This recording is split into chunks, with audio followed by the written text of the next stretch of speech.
Good morning everyone. Twelfth में economics में जो हमने पार्ट ए स्टार्ट कर रखा है बेटा,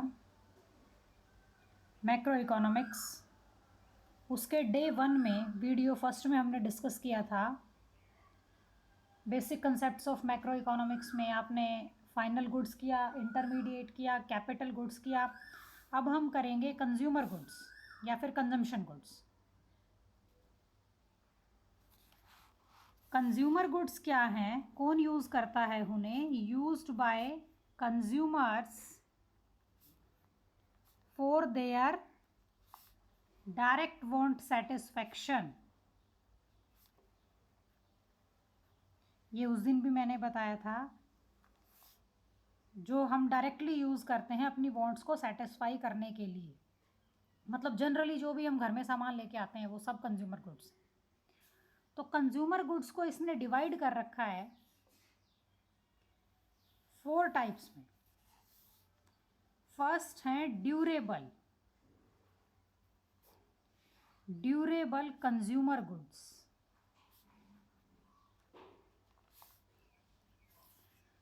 ड्यूरेबल कंज्यूमर गुड्स कौन सी हैं? जो हाई वैल्यू की होंगी, मतलब महंगी चीज़ें, एक्सपेंसिव आइटम्स, और जो कई साल तक हम घर में यूज़ करते हैं, यूज्ड फॉर मैनी ईयर्स। जैसे हम कार ले आए, ये चीज़।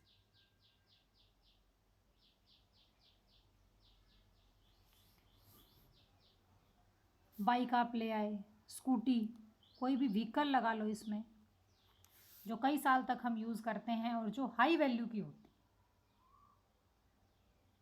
इलेक्ट्रिकल आइटम्स को जनरली सेमी ड्यूरेबल में ले लेते हैं क्योंकि वो ख़राब होने का खतरा ज़्यादा रहता है उनका इस टाइप से। बाकी वो दोनों कैटेगरी में आप लिख सकते हो। फिर हम ड्यूरेबल से नीचे आएंगे semi durable. Semi durable consumer goods कौन सी होंगी? जो ड्यूरेबल से कम वैल्यू की होंगी और जो यूज्ड फॉर लगभग 1 साल तक हम यूज़ करते हैं और मोर, थोड़ा बहुत ज़्यादा। जैसे इसमें कप हो गए, ग्लास हो गए आपके, ठीक है ना। इसमें ये आपके ग्लास कांच के आएंगे, जो क्रोकरी हो गई जैसे ये कहते हैं। ये चीज़ कोई भी छोटा मोटा आइटम हो गया, जैसे ब्लेंडर हो गया घर में, वो सेमी ड्यूरेबल। ड्यूरेबल टिकाऊ वस्तुएं होती हैं, काफ़ी साल तक चलती हैं और महंगी होंगी। ये उनसे कम वैल्यू की होंगी, लो वैल्यू लिख देते हैं। और जो लगभग 1 साल या उससे थोड़ा बहुत ज़्यादा आप उन्हें यूज़ करते हो। थर्ड कंज्यूमर गुड में बता रखी है non durable. Non durable consumer goods कौन सी हैं?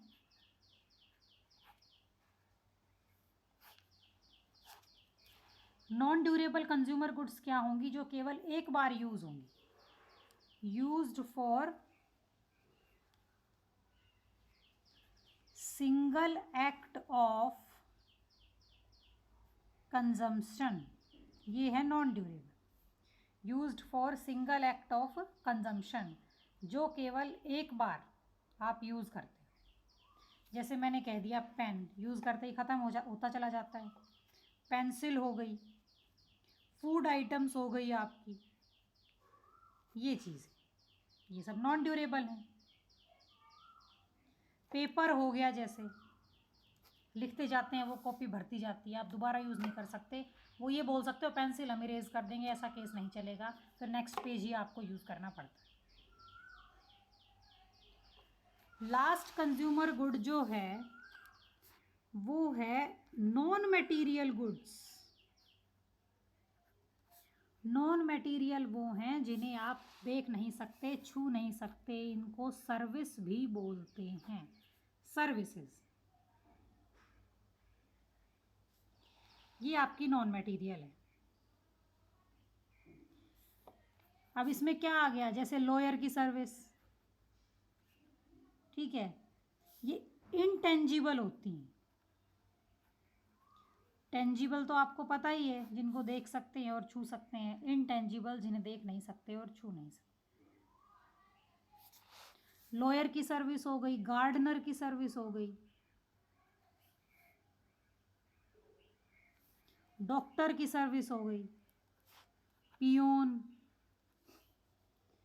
गेट कीपर, कुछ भी लिख सकते हो आप इसमें, वॉशरमैन, ये चीज़। तो घर में जो हम यूज़ करते हैं कंज्यूमर गुड्स, जो कस्टमर अपने वांट सेटिस्फेक्शन के लिए, अपनी आवश्यकताओं की संतुष्टि के लिए यूज़ करते हैं, वो 4 टाइप्स की हैं। ड्यूरेबल, जो एक्सपेंसिव आइटम्स होती हैं और काफ़ी साल आप उन्हें यूज़ करते हैं। सेमी ड्यूरेबल में जैसे क्लोथ्स भी आ जाते हैं, ये कपड़े आप 1 साल में नए लेकर आ ही जाते हो। नॉन ड्यूरेबल में वो जो केवल एक बार यूज़ होंगी, जो सिंगल एक्ट ऑफ कंजम्पशन, इस वर्ड पे ध्यान देना, ऐसी गुड्स जो केवल एक बार हम यूज़ करते हैं, अगर दोबारा यूज़ करनी है तो फिर नई खरीदनी पड़ती है, वो आपकी नॉन ड्यूरेबल है।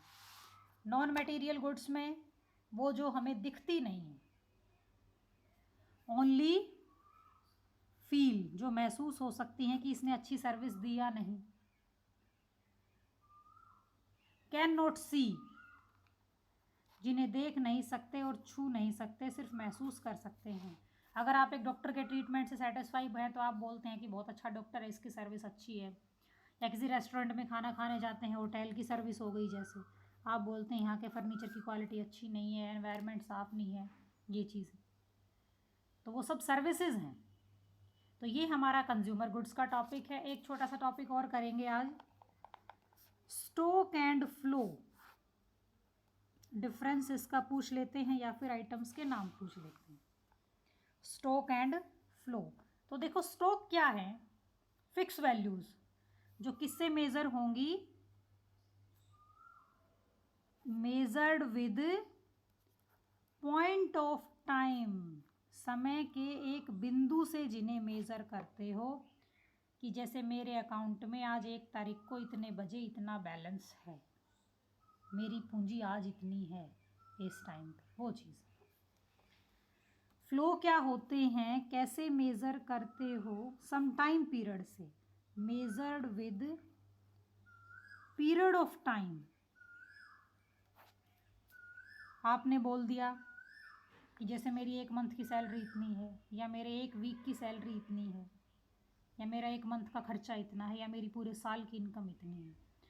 तो जो पीरियड ऑफ टाइम में मेज़र होगी वो वीक्स में हो सकती है, डेज में, मंथ्स में, ईयर्स में, ये चीज़, आवर्स में। जैसे पार्ट टाइम करते हो कि मैं 6 आवर्स एक दिन में काम कर रहा हूँ, या 2 आवर्स एक्स्ट्रा वर्क कर रहा हूँ ओवर टाइम, उसके मुझे अलग पैसे मिलते हैं, वो चीज़। जो पॉइंट ऑफ टाइम से मेज़र होंगे वो स्टॉक, और जो पीरियड ऑफ टाइम से मेज़र होंगे वो फ्लो। फिर स्टॉक क्या होते हैं, cannot change according to time, वो टाइम के अकॉर्डिंग चेंज नहीं होते। जैसे आपने कह दिया डिस्टेंस बिटवीन 2 सिटीज़, वो सेम रहता है, चाहे आज था चाहे कल था। और ये क्या होते हैं, टाइम के अकॉर्डिंग चेंज हो जाते हैं, चेंज अकॉर्डिंग टू टाइम। जैसे आपने कहा कि 2 मंथ्स की 1 मंथ की सैलरी इतनी है, तो 2 मंथ्स की बताओगे, टाइम पीरियड चेंज करोगे तो सैलरी भी तो चेंज होगी, 2 मंथ्स में वो डबल हो जाएगी, 3 मंथ्स की ट्रिपल, इस टाइप्स।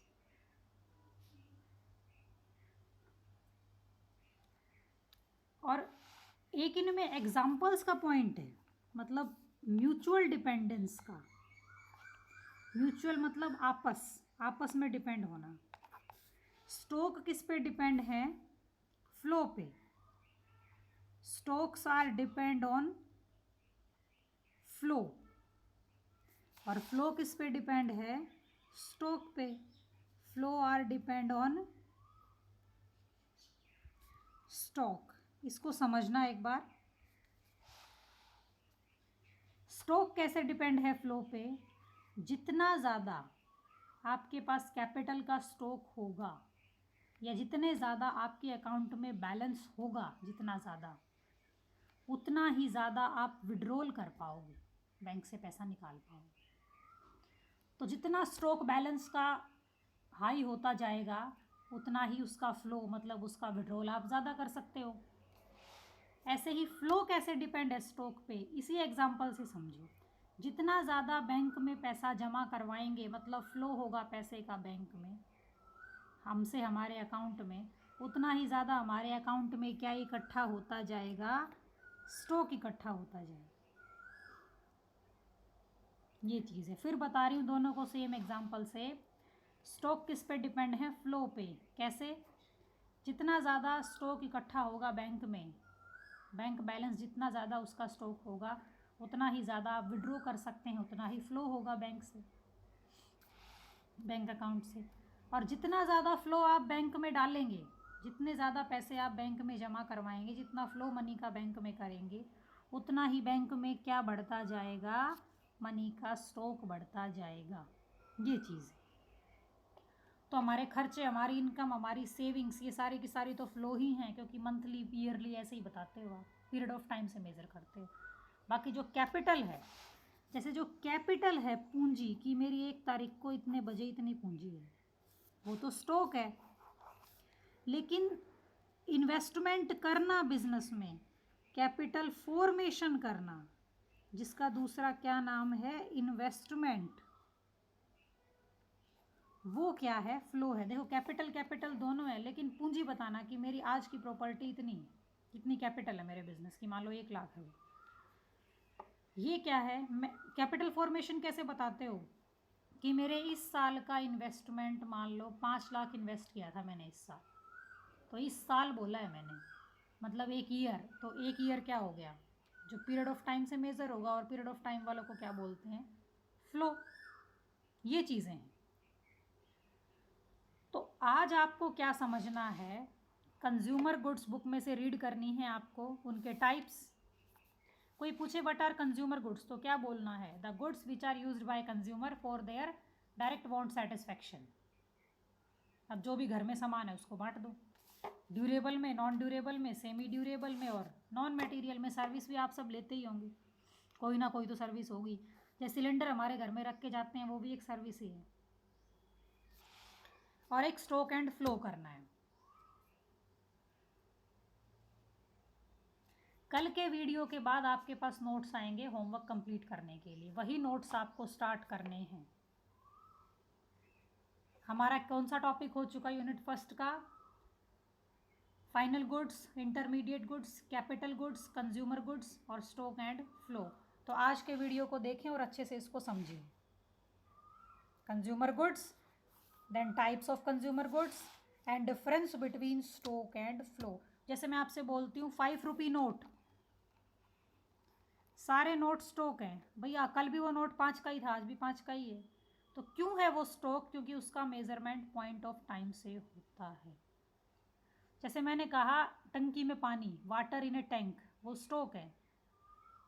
आप कहते हो इतना पानी भरा है टंकी में, भाई आधी टंकी है ऐसे बोलते हो आप, या फिर आधा, मतलब आधा ग्लास भरा हुआ है, वो स्टॉक है।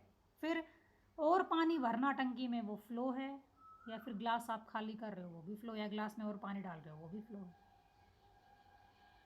कुछ चीज़ें तो आपको वैसे ही दिख जाएंगी स्टॉक है या फ्लो, कुछ को आपको समझना पड़ेगा। जैसे आप कार ड्राइव कर रहे हो, स्पीड कभी धीरे होती है कभी तेज़ होती है, तो वो फ्लो है एक कार की स्पीड जब वो जा रही है। अब तेज़ चलाओगे तो कम टाइम लगेगा 2 सिटीज़ के बीच जाने में, और धीरे चलाओगे ज़्यादा टाइम लगेगा, क्योंकि वो टाइम के हिसाब से बदल गया।